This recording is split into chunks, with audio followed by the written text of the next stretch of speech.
الحمد لله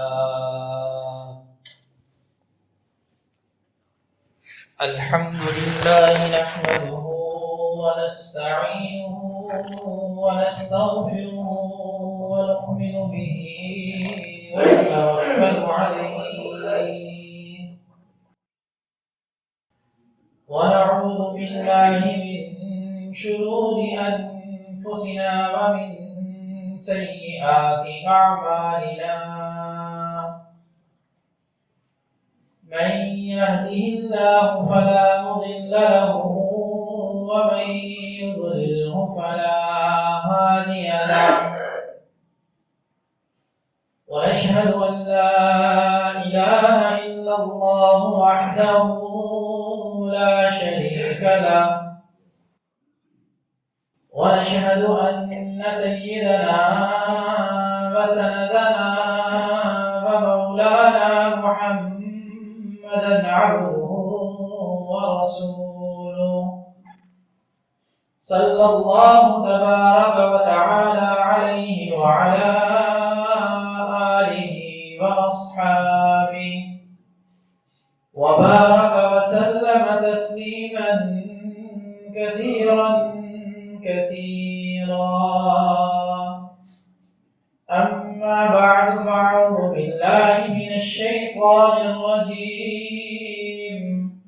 بسم الله الرحمن الرحيم قد أفلح المؤمنون الذين هم في صلاتهم خاشعون والذين هم عن اللغو معرضون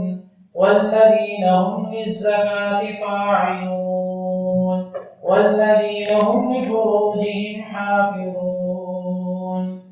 آمنت بالله صدق الله مولانا العظيم وصدق رسوله النبي الكريم ونحن على ذلك لمن الشاهدين والشاكرين والحمد لله رب العالمين. تمام تعریفیں رب کائنات کے لیے جس نے اس کا خانہ عالم کو وجود بخشا. درود و سلام جناب نبی کریم صلی اللہ علیہ وسلم پر جنہوں نے اس دنیا میں آ کر حق کا بول بالا کیا.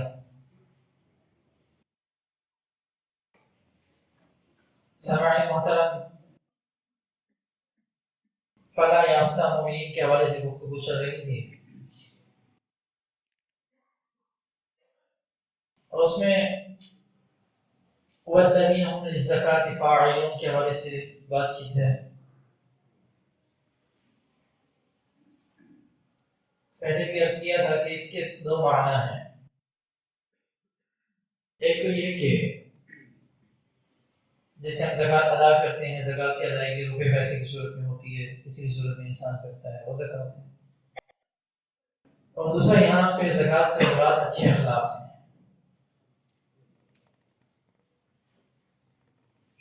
انسان اپنے اخلاق کو بہتر بنانے کے لیے کوشش کرتا ہے. ہمارے یہاں اچھے اخلاق یہ سمجھا جاتا ہے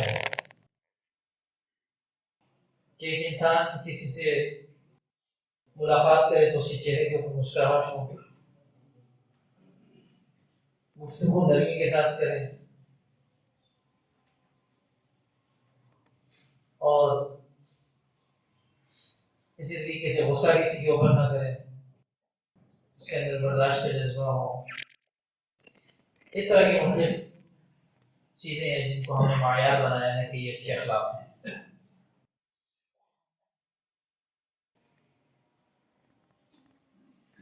یہ اچھے اخلاق ہیں، ایسا نہیں کہ اچھے اخلاق نہیں ہیں، لیکن شریعت کے اندر اگر دیکھا جائے تو اچھے اخلاق کا مفہوم بہت وسیع ہے. وہ صرف اتنا نہیں ہے کہ اگر مہمان گھر میں آ جائے تو خندہ پیشانی سے اس سے مل لیا،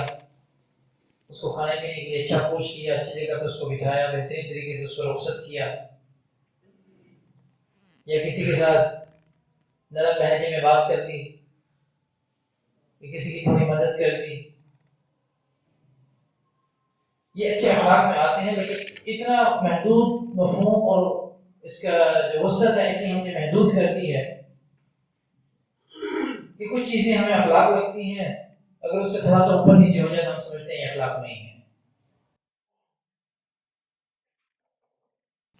اور شریعت کے اندر اس کا مفہوم بہت وسیع ہے۔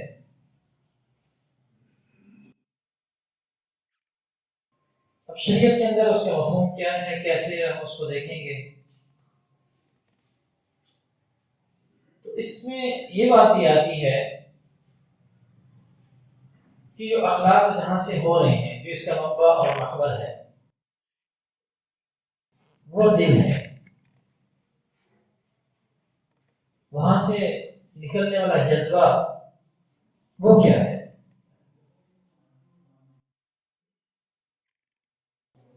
اب فرض کریں ایک انسان ہے، اس کو اللہ رب العزت نے اس کی فطرت کے اندر غصہ رکھا ہوا ہے، اس کے مزاج کے اندر غصہ ہے۔ اب یہ کسی میں زیادہ ہوتا ہے، کسی میں کم ہوتا ہے، کسی کو بہت جلدی غصہ آ جاتا ہے، کسی کو کچھ بھی کہتے رہے بہت دیر سے آتا ہے، کسی کو بالکل بھی نہیں آتا۔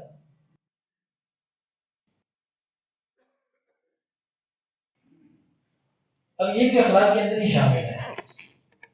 اسی طریقے سے کسی آدمی ہے، عزت نفس ہے۔ اب عزت نفس کا مطلب یہ ہے کہ انسان یہ چاہتا ہے کہ لوگ اس کی عزت کریں،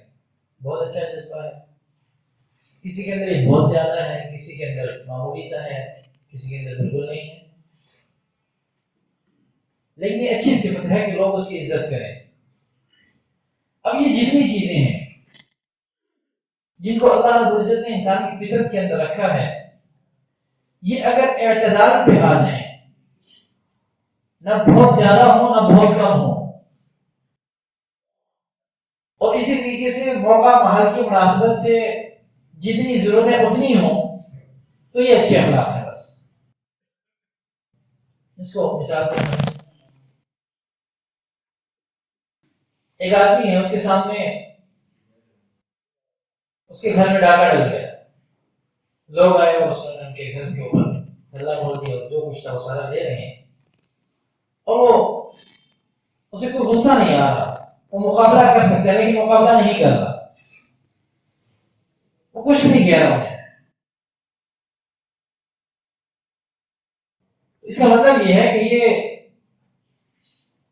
ایسا نہیں ہے کہ یہ جو صرف اس کے اندر غصے کی ہے، اس کا نہیں آ رہی، تو بہت اچھے اخلاق کا مالک ہے، ڈاکو بھی ان کے ساتھ جڑے ہیں، خطہ پیشانی کے ساتھ چل رہے ہیں، ٹھیک ہے جی، جو لینے لے رہے ہیں، ہم بیٹھے ہوئے آرام سے دیکھ رہے ہیں تماشا۔ اس کو یہ نہیں کہا جائے گا کہ اس کو یہ انسان جو ہے بڑے اخلاق اچھے ہیں اس کے، بلکہ یہ کہا جائے گا کہ یہ غیرت قسم کا آدمی ہے، کوئی شرم نہیں ہے اس کے اندر،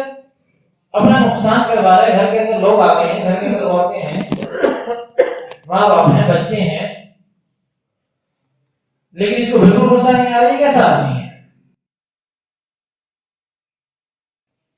تو یہ جو اللہ رب العزت نے یہ صفت رکھی ہے، اب یہ حد سے گزر گئی ہے،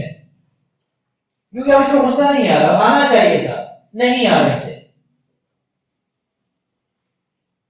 یا اس کے سامنے اس کے باپ کو، اس کے بھائی کو، اس کے گھر میں کسی خاتون کو، کسی کے ساتھ کوئی بھائی کا بندہ بدتمیزی کرتا ہے اور وہ غلطی پہ بھی ہے، اور یہاں پر یہ بڑے تحمل مزاجی کے ساتھ اس کو کہتے ہیں جی کوئی بات نہیں جی، ہو جاتا ہے جی، ٹھیک ہے جی، کوئی بات نہیں، چھوڑ دیں جی، تو اس کو غصہ نہیں آ۔ اس کا مطلب یہ ہے کہ یہ اخلاق کا اعلیٰ اخلاق کی کوئی مثال قائم نہیں کر رہا، بلکہ بغیرت ہو چکے ہیں۔ جیسے آج آپ دنیا کے اندر دیکھ لیں کہ کتنے اسلامی ممالک ہیں اور کیا کچھ ہے، آپ کشمیر کی حالت دیکھ لیں، کیا ہوا، تھوڑا سا شور مچا، یوں ہو گیا، ایسا ہو گیا، فلاں ہو گیا، ڈھمکا ہو گیا، اور پھر حالات اسی طریقے سے چل رہے ہیں، کوئی بات بھی نہیں کر رہا، کسی کو غصہ بھی نہیں آ رہا،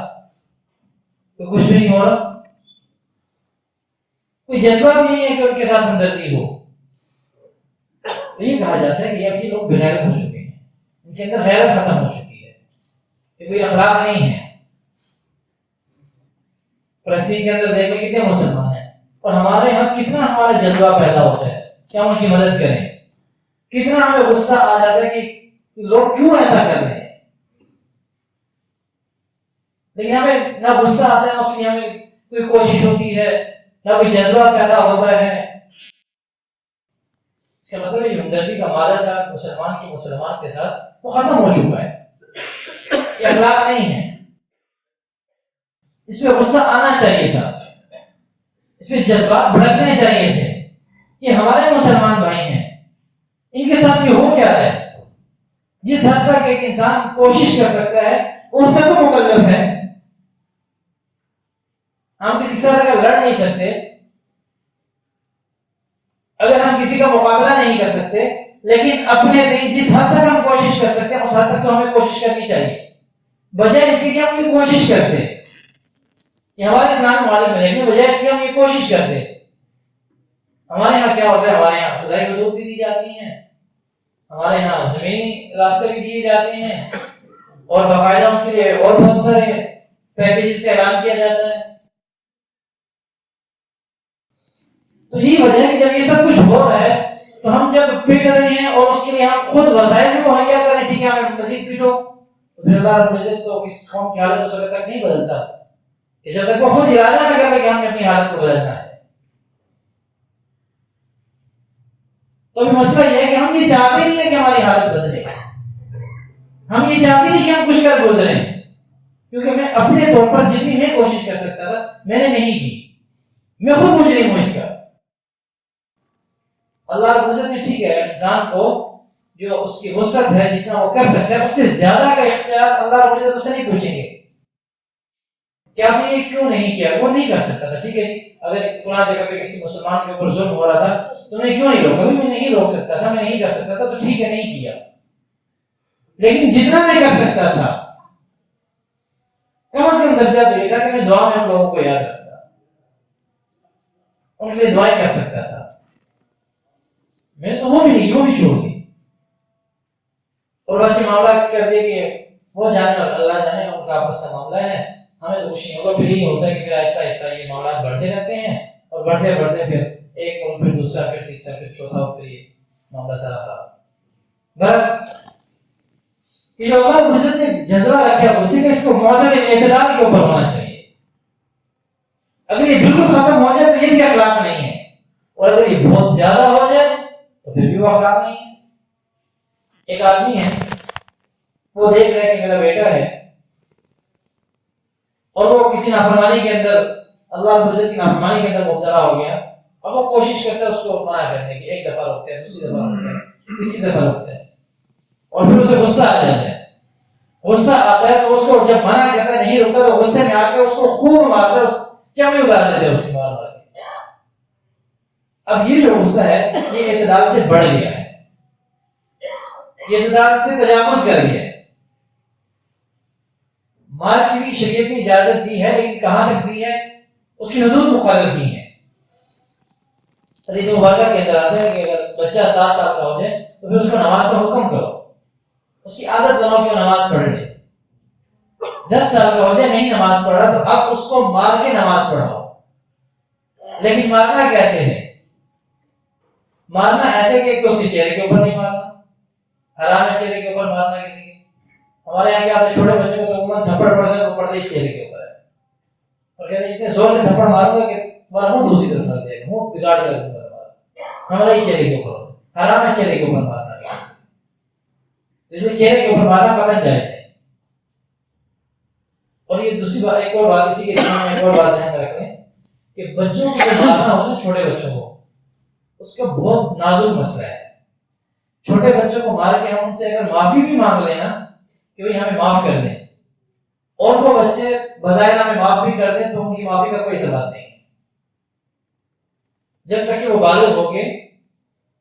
ہمیں معاف نہ کر دیں۔ یہ بات ذہن میں رکھیے گا۔ ہمیں عموماً بچوں کو کہیں سے بھی لگا دیں بس ٹھیک ہے، اور اسی طریقے سے عموماً ہمارے اسکولوں کے اندر اور مدارس کے اندر عموماً یہ بات کہی جاتی ہے کہ جی استاد جہاں پر ڈرنا مارے گا تو وہاں پر جہنم کی آگ برآمد ہو جائے گی، خدا جانے کہاں سے حدیث آئی، اور استاد اپنے مار کا جواز پیدا کر دیتا ہے کہ ٹھیک ہے خوب پٹائی لگا اور بچہ بھی خوش ہو رہا ہوتا ہے، ٹھیک ہے چلو پیٹ رہا ہو تو جہنم کی آگ حرام ہو رہی ہے، اور دنیا میں بھی اور آخرت میں بیچارہ خراب ہو گیا۔ بہت سارے ایسے لوگ جن کو کتنی ساری پٹی رہتی ہیں وہ خراب ہو جاتے ہیں بعد میں، اور جو یہاں کا بگڑا ہوا ہوتا ہے پڑھائی کی لائن میں ہوتا ہے وہاں سے بگڑ کے باہر نکلتا ہے تو بہت زیادہ بگڑتا ہے، پھر اس کو سنبھالنا بہت مشکل ہو جاتا ہے۔ یہ ایسی سمجھ میں ایک بات ہے کہ غصہ جو ہے انسان کا اس کو ایک نارمل سطح پہ رہنا چاہیے، جہاں پر تک شریعت کی اجازت نہیں ہے وہاں تک غصہ کرنا یہ ضروری ہے، اور دوسرا پھر کسی ایسے زور سے نہ مارے کہ بچے کے جسم کے اوپر یہ نشان پڑ جائے، اتنا زور سے مارنے کی شریعت نے اجازت نہیں دی۔ ہمارے یہاں کیا ہوتا ہے مار دیا بعض کا ڈبیٹ ہو گئی، کوئی اس کے اندر نقصان پیدا ہو گیا، یہ بھی قتل جائز نہیں ہے، یہ بھی حرام کا ارتکاب کرتے ہیں۔ مارنا ہے چہرے کے اوپر نہیں مارنا، اور دوسرا مارنا ہے نشان بھی نہ پڑے مارنے کا، اتنا مارنا ہے۔ یہ غصہ جو ہے انسان کا یہ ایک بہت اچھی چیز ہے۔ ایک انسان اگر غصہ نہیں اس کو آ رہا تو اپنا دفاع کیسے کرے گا؟ وہ تو اپنا دفاع نہیں کرے گا اگر اس کو غصہ نہیں آ رہا۔ تو اللہ رب العزت نے جو صفات انسان کے اندر رکھی ہیں وہ اعتدال کے اوپر آ جائیں، یہی اصل اخلاق ہے۔ تو دو چیزیں غصے کے اندر یہ ذہن نشین کر لیں کہ پہلی چیز یہ کہ غصے کا محل ٹھیک ہونا چاہیے، کہ جس جگہ پہ غصہ آپ کر رہے ہیں وہاں پر غصہ کرنا ضروری ہو کہ آپ کر رہے ہیں ٹھیک جگہ پہ کر رہے ہیں۔ دوسرا یہ کہ غصہ کرنے کے بعد جو حدود ہیں کہ آپ اس کے اوپر جو ریئیکشن دے رہے ہیں وہ بھی شریعت کی حدود جو قائم ہوئی ہیں ان کے تحت ہونا چاہیے، اس سے زیادہ نہیں ہونا چاہیے، نہ اس سے کم نہ اس سے زیادہ ہو، اور وہ کا محل ٹھیک ہو۔ تو یہ جو چیزیں ہیں ہماری یہ اخلاق کے اندر آتی ہیں۔ اب ایک انسان اللہ کی نافرمانی کر رہا ہے، دوسرا انسان اس کو بڑی پیار سے اس کو سمجھا رہا ہے، تو یہ بھی کوئی نہیں اخلاق کی سطح کا نہیں ہے۔ اللہ کی نافرمانی ہو، ایک دفعہ تو جو پیار سے سمجھا دیا، دو دفعہ سمجھا دیا، اس کے بعد وہ اسی کے رنگ میں رنگا جا رہا ہے اور اسی کے ساتھ گھوم پھر رہا ہے اور دیکھ رہا ہے کہ وہ اللہ کی نافرمانی کر رہا ہے۔ یہ انسان خود بے شک نہیں کر رہا۔ میرے ساتھ ایک آدمی ہے وہ میرے ساتھ گھومتا کرتے ہیں، میں اللہ کی نافرمانی ایک جگہ پہ کی، وہ پھر مجھے سمجھاتا ہے، پھر کرتا ہوں، پھر سمجھاتا ہے، وہ اسی طرح لگا ہوا ہے اور اس کی طبیعت کے اندر کوئی غصہ پیدا نہیں ہو رہا۔ تو یہ غصہ بھی شریعت کو قبول نہیں ہے، کہ بھئی یہ ایسے اخلاق شریعت کو قبول نہیں ہے، شریعت ایسے اخلاق کو نہیں مانتی، کوئی اخلاق نہیں ہے۔ اللہ کی نافرمانی اور انسان کے اندر ایک تڑپ پیدا نہ ہو جائے کہ میں کیسے اس کو ختم کروں۔ اب ہمارے یہاں کے بازار نمازوں کے اوقات میں سارے بازار کھلے ہوتے ہیں، اور ایک صاحب دکان سے اٹھ کے آگے اپنی نماز پڑھ کر چلے گئے واپس۔ اب ان کے دل کے اندر یہ جذبہ ہی پیدا نہیں ہو رہا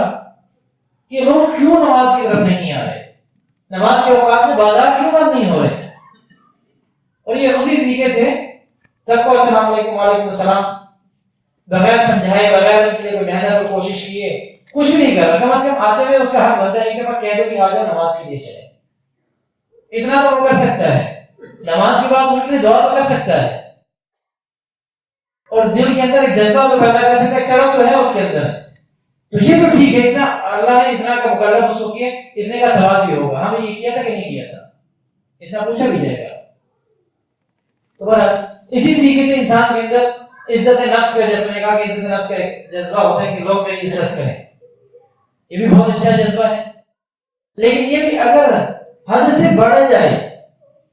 تو یہ بہت بڑے گناہ کا سبب بنتا ہے، یہ تکبر میں آ جاتا ہے۔ ایک جذبہ پیدا ہوا عزت نفس کا کہ لوگ میری عزت کریں، لوگ مجھے اچھا سمجھیں، اچھا جذبہ ہے، لیکن جب یہ حد سے بڑھتا ہے تو یہ تکبر کی صورت اختیار کر جاتا ہے، اور جب تکبر کی صورت اختیار کرتا ہے تو اللہ رب العزت تکبر کو، باقی جذبات کو پھر معافی ہو سکتی ہے لیکن تکبر کے اندر نہیں۔ تکبر میں تو اللہ رب العزت کی ریا اور ردائی، تکبر تو میری چادر ہے، یہ تو مجھے اچھا لگتا ہے، اور جب ہم کہتے ہیں اللہ اکبر تو یہی ہے کہ اللہ سب سے بڑا ہے، اس سے بڑا کوئی نہیں ہے۔ اور اگر ایک انسان یہ کہے کہ میں کوئی عزت نفس کے لیے میرے پاس گاڑی ہے، بنگلہ ہے، گھر ہے، روپیہ پیسہ ہے، اور میرے پاس صحت ہے، خوبصورتی ہے، سب کچھ ہے، تو میں چاہتا ہوں لوگ میری عزت کریں، اور اس نیت سے پھر وہ جذبہ جب بڑھتا ہے، اب وہ جذبہ اس حد کو پہنچ گیا کہ وہ لوگوں کو واقعی سمجھنا شروع کر دیتے ہیں بھئی اس سے زیادہ افضل تمہیں ہو، اس سے زیادہ اچھا تمہیں ہو۔ اب یہ جو جذبہ پیدا ہو گیا، یہ جذبہ تکبر کے اندر آ جاتا ہے، اور جب یہ جذبہ تکبر کی صورت اختیار کر لیتا ہے تو اللہ کے ہاں یہ انسان سب سے زیادہ مقبوض ہو جاتا ہے۔ اب یہ اپنی نظر میں تو بہت بڑا سمجھتا ہے اپنے آپ کو۔ عربی کی ایک کہاوت ہے کہ جب انسان اپنے آپ کو تکبر میں بڑا سمجھتا ہے تو حقیقت میں وہ دوسروں کی نظروں میں ذلیل ہو رہا ہوتا ہے. یہ بالکل ایسے جیسے کہ انسان پہاڑی کے اوپر چڑھ جائے, بڑا اونچا چلا گیا اور پہاڑی کے اوپر چڑھ کے لوگوں کو دیکھ کے سارے نیچے چھوٹے چھوٹے سارے اس کو نظر آ جاتے ہیں. حالانکہ جو نیچے کھڑے ہیں اس کو دیکھ کے ہوتا ہے ان کو بھی وہ چھوٹا سا ہی نظر آ رہا ہوتا ہے. وہ اپنی نظر میں تو بڑا ہے کہ میں بڑا ہوں اور یہ سارے چھوٹے چھوٹے ہیں, لیکن ان سب کی نظر میں بہت چھوٹا ہوتا ہے. تو اسی طریقے سے جو انسان تکبر کرتا ہے وہ اپنی نظر میں تو بڑا ہوتا ہے کہ میں بہت بڑا ہو گیا, میں بہت اچھا ہو گیا, لیکن دوسرے جو جانتے ہیں اسے اور ان کو پتہ ہے کہ تکبر کرے اپنی نظر میں وہ ذلیل ہو رہا ہوتا ہے.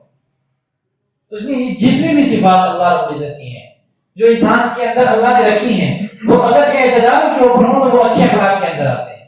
اگر وہ اعتدال کے اوپر نہیں ہے تو وہ اچھے اخلاق کے اندر نہیں ہے. اب دیکھ لیں امریکہ ہے اپنی نظر میں بہت بڑا ہے, ٹھیک ہے, لوگ ڈر کے مارے اس کے سامنے اس کی بات نہیں کرتے.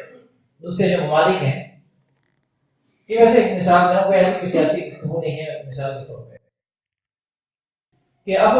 دوسرے جو ممالک وہ ڈر کے مارے ایسا نہیں کہ اس کی بہت زیادہ عزت کرتے ہیں, اس کا بہت احترام کرتے ہیں, ایسا نہیں ہے. ہم نے وہاں کے لوگوں سے بھی سنا تو ان کی اپنی پالیسیوں سے بہت زیادہ نفرت کرتے ہیں اس سے, لیکن لوگ ڈر کے مارے بولتے نہیں ہیں. اور وہ یہ سمجھتا ہے کہ میں تو بہت بڑا ہوں اور لوگ میری بہت عزت کرتے ہیں اور میں بڑا عزت دار ہوں, ایسا کچھ نہیں ہوتا. یہ بالکل ایسے ہی جیسے پہاڑی کے اوپر چڑھ کے انسان کے سارے کمزور ہیں اور میں بہت بڑا ہو گیا. تو ہر تکبر سے بھی انسان بچے اور اس کو بالکل چھوڑ دینا کہ انسان کے تو کچھ ہو ہی نہیں اور بالکل اپنے آپ کو زمانے کے حوالے کر دے. تو جب زمانے کے حوالے کرے گا تو پھر تو بہت زیادہ خرابی اس کی اپنی ذات کے اندر پیدا ہو جائے گی. تو ایک اعتدال کے اوپر رہتے ہوئے انسان اپنے نفس کا خیال رکھے اور اتنا رہے کہ ٹھیک ہے میں نے خود صاف ستھرا رہنا ہے, مجھے اللہ نے جو نعمتیں دی ہیں ان کا اظہار میرے جسم کے اوپر اور میرے معاملات کے اوپر ان نعمتوں کا اظہار نظر آنا چاہیے. اس حد تک تو ٹھیک ہے, لیکن یہ کہ نہیں اس کے بعد دوسرے ذلیل ہو گئے, دوسرے مجھ سے کمتر ہو گئے اور میں ان سے افضل ہو گیا, یہ بات بالکل غلط ہے. تو جتنی بھی صفات اللہ نے رکھی ہیں اگر وہ اعتدال کے اوپر ہے تو وہ اچھے اخلاق کے اندر آئیں گی, اگر وہ اعتدال کے اوپر نہیں ہے تو ان کا اچھا اخلاق ہونا بالکل کسی صورت میں شریعت کی نظر میں کوئی اچھے اخلاق نہیں ہے. اللہ رب العزت سے دعا ہے کہ اللہ رب العزت ہمیں دین کی سمجھ